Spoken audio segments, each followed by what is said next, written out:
Hey there, fellow nostalgia aficionados. Welcome back. David Eon here in the Open by Chance Vintage Toy Museum with pickups. That's right, we're going to take a look at some of the things that have been found that are being added to the museum from yard sales, thrift stores, eBay, what have you. So let's go ahead and start diving into some of the goodness, as it were. And I'll start with this. This is actually another, yes, I'm addicted to these things. 1985 Imperial Godzilla. This is the 13-inch one, because he came in a couple of different sizes. The other one is 6-inch. I think you might even can see one here. No, you can't see it. Never mind. You can't see it up there.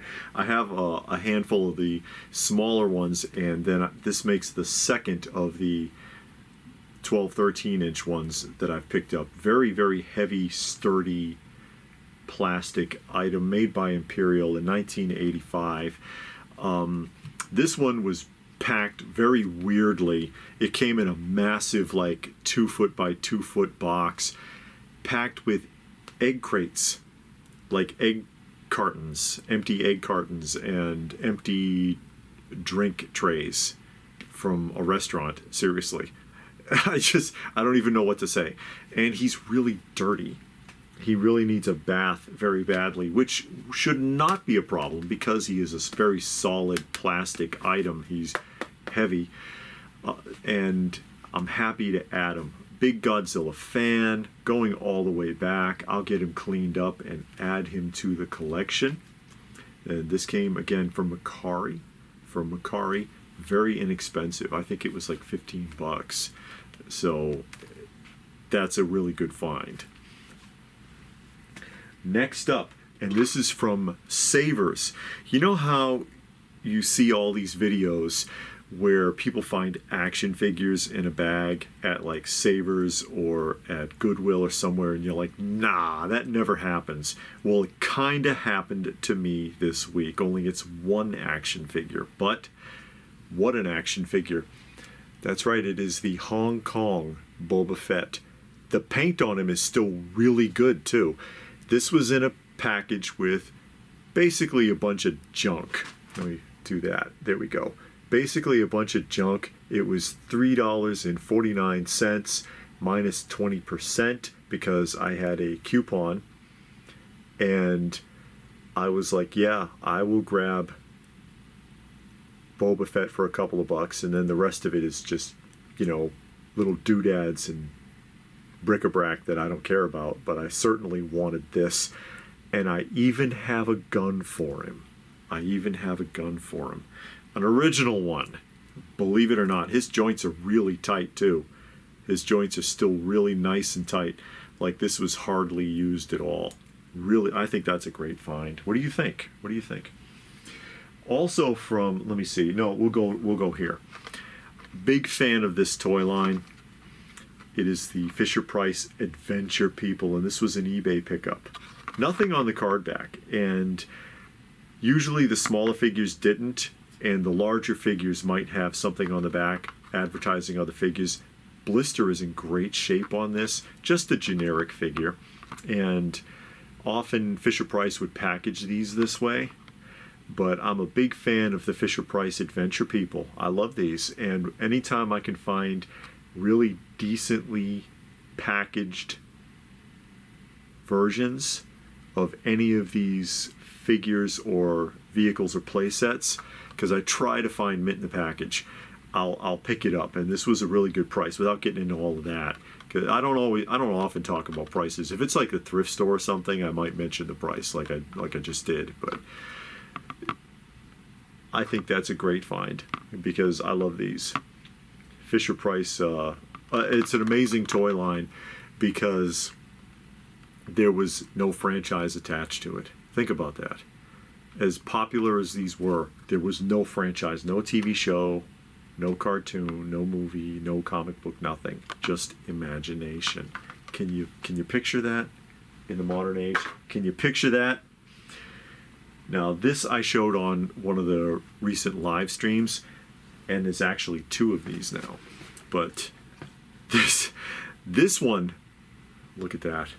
Do you remember these? How old are you? Do you remember these? In the tin. Well, you call it a tin because the bottom and the top are tin, but this part is actually cardboard. This is actually cardboard, and this is a 70s one. I believe it's 70s, and it's got a little puzzle on the back. No nutritional information because they weren't doing that yet. This is a 16-ounce container, and I did manage to get this open. It's sealed again because that lid is tight. Remember trying to open these things? It's still hard. It's still hard. There's even a little bit of Quik still in here, and a strawberry odor. It's crazy. But I showed this on the live stream, and it just about knocked everybody out. They're like, "Oh my God," because it's funny the things that bring the memories flooding back. You know, the stuff that triggers you, and you're like, "Oh wow," you know. Even when I first opened this up, and I had purchased this online, and when I had it in my hands, it hit me. I'm like, "Oh my God," you know. And even when I showed it to my wife, she had that reaction too. It just clicked. Like, wow, what a bunch of memories this brought back, just like that. And as a companion to it, look at this. Oh, and this is the 32 ounce, right? Yeah, 32 ounce Quik container. Again, they call it a tin on the top and bottom. And look at that. There's like no corrosion. No corrosion. That's amazing. Again, it's an early one because there is no nutritional information. This predates when nutritional information was law. The fact that it's still in this condition is amazing, especially since this one was designed to be repurposed as a bank. If you see right there, there's a part where it tells you to ask mom or dad to slice a hole where that black spot is, because that's painted on. Nobody cut this. This has not ever been repurposed for the intended design, where you could use this for a bank after you were done drinking your Nestle's Quik. The fact that it's still in this shape just astounds me. But I love this old, like, advertising nostalgia kind of stuff. I'm a big fan of it. I'm a big fan of this kind of thing. What was your favorite? Chocolate or strawberry? And you know they had other flavors. How far back do you remember? They had chocolate fudge, vanilla, and banana fudge, which sounds grody, but this one was always my favorite, was the strawberry. But what was your favorite? I'm curious. Going back to, and I've got a grail. I've got a personal grail here. We'll go back to the thrift store, and this is another Savers pickup, and my wife found this. This is actually hers, okay? Look at this. It is the Mickey Mouse Disco. It's a 45 container for storing 45 RPM records, okay? For storing 45s, and that's the price that's on it. $19.99, so $20 minus, again, the coupon, because this was purchased at the same time as that action figure, so 16 bucks, right? Oh yes, it's full. This is full, and I can cascade through this.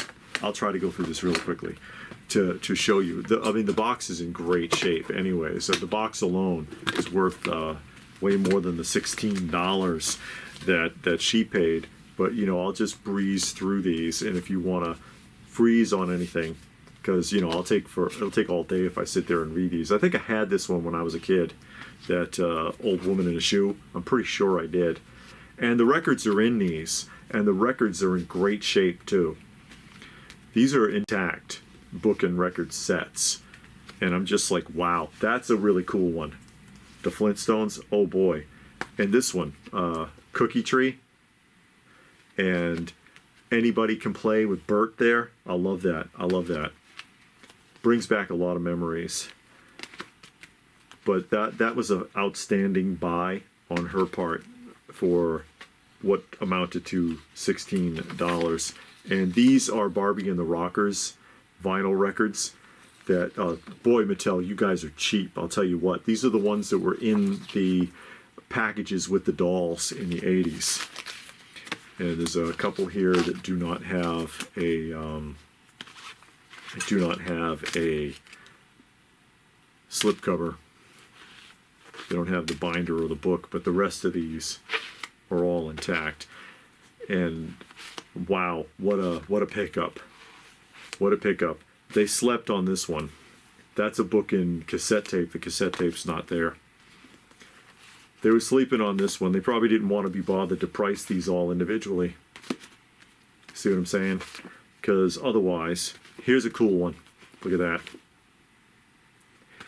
Otherwise, you know, a thrift store, they would have put like $2.99 a piece on these and then put the case for like 50 bucks.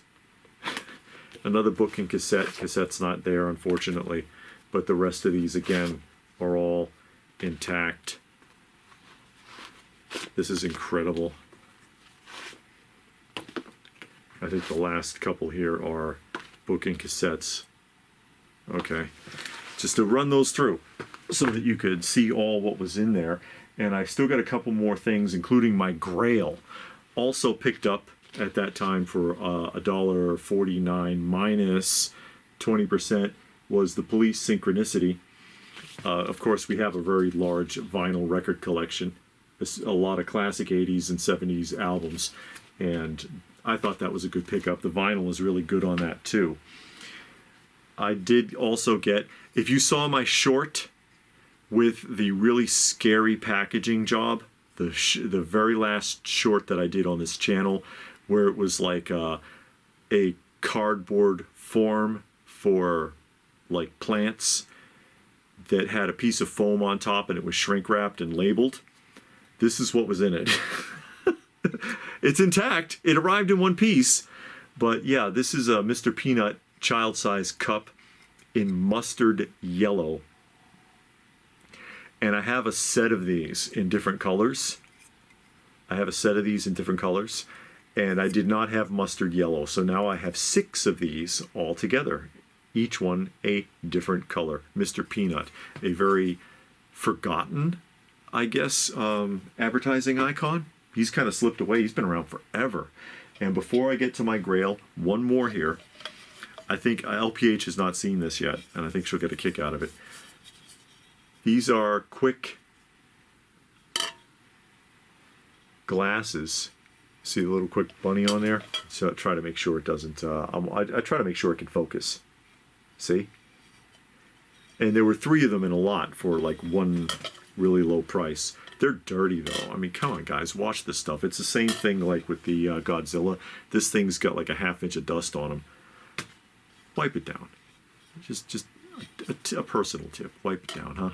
I just... But these are, it's supposed to be for mixing quick, but I thought these would be really cool ice cream goblets because we have a little ritual we do Friday or Saturday night where the 2 of us sit there while we're watching vintage 80s wrestling. We have an ice cream together. And I just thought these would be fun for that. What do you think? Do you remember these? You have any weird rituals like that? My wife and I do a lot of things together like that. We get along really well. We have a good time. And now my grail. And some of you may not understand this, but I do, and that's all that matters. And, oh boy, 1977 Ideal Lady Elaine Fairchild. Are you terrified? Boomerang, Toomerang, Sumerang. That's right. Lady Elaine Fairchild, the museum curator. So we have same job. Museum curator for the neighborhood of Make-Believe. For the neighborhood of Make-Believe, mint in the box. And this completes finally the set. This completes the set because I had the King Friday and the X the Owl. Because Ideal made very little. Mr. Rogers wasn't on board with a lot of merchandising. And so very little was made. And I have the neighborhood trolley, like mint in the box, which I've done a showcase on this channel. Man, that thing will tug your heartstrings. Seriously, if you're grew up like I did watching Mr. Rogers, which I think is the second longest children's television program that ever aired, if I'm not mistaken. I think it's the second.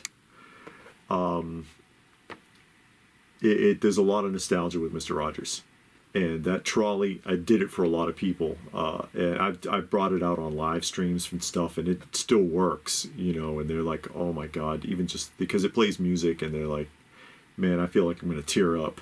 But this was a grail for me. I've been searching for one of these, still in the box, forever.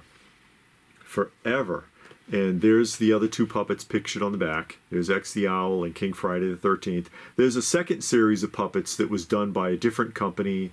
What, Child Guidance or Knickerbocker? I can't remember who did it. In the mid 80s, like, I don't know, 84-ish. And they were like cloth puppets instead. Like this one obviously has a big vinyl head and a plush body. And your hand goes up behind it. But they were just standard cloth puppets, and they did more characters, but only a series of puppets. And those are tough to find too, but these are the real hard ones. That's the neighborhood trolley. Came with 2 finger puppets of Lady Elaine Fairchild and who was it? Daniel Striped Tiger.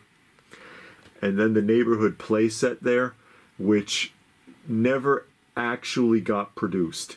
It was I think it was only produced as far as salesman samples.